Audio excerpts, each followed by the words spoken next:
Good morning, English speakers. How you doing? In our last video, we talked about 3 mistakes that people often make when they're practicing their conversation skills.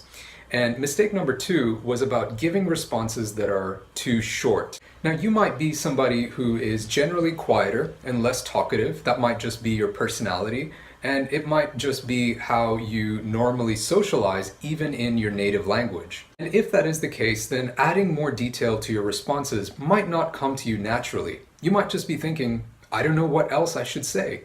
If that is just your personality, that's fine. I'm not going to ask you to change your personality, and I don't expect you to either.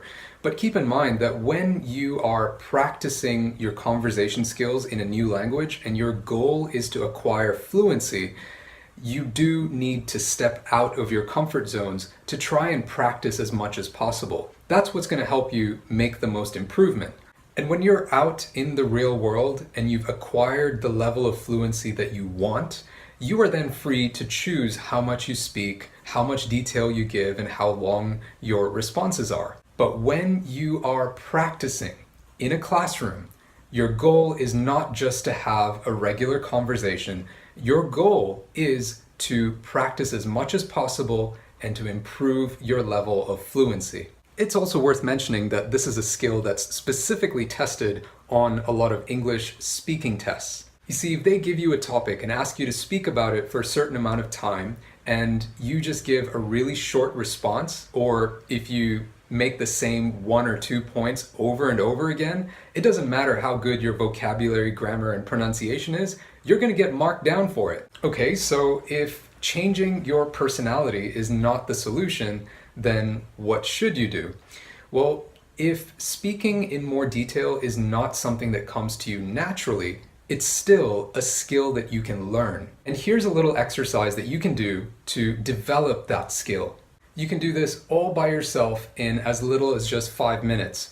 And to do it, you're going to need 3 things: your smartphone, something to write with, and something to write on. Step 1, choose a topic.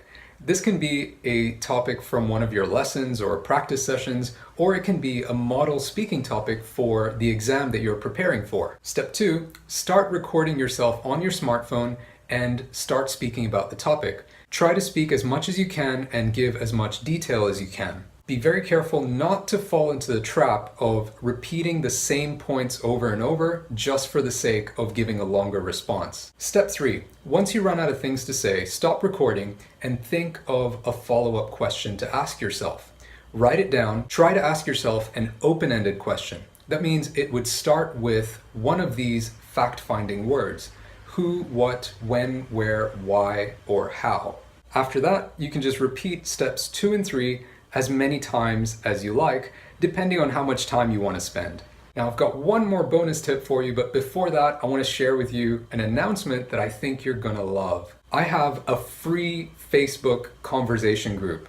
Join the group so that you can meet other members and become conversation partners, and I'm going to be posting topic sheets that you can use in your practice sessions. If you're watching on YouTube, you can click the link in the description. If you're watching on Instagram, then use the link in my bio. You'll see a button that'll take you straight to the Facebook group. Now, I haven't started posting the conversation topics yet, but once we get to 100 members, I'll start posting them and we can get practicing. All right, so here's my bonus tip for adding more detail. This is especially useful if you're practicing expressing your opinions or making arguments. One way to give more detail is to give examples.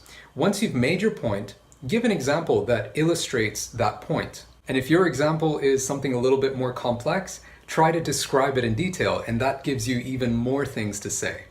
I want to hear from you. Have you ever taken an English speaking test and run out of things to say? What was that like? What was your topic? Let me know in the comments. If you know anyone who's preparing for a speaking exam, make sure you share this video with them. Thank you so much. I'll catch you in the next video.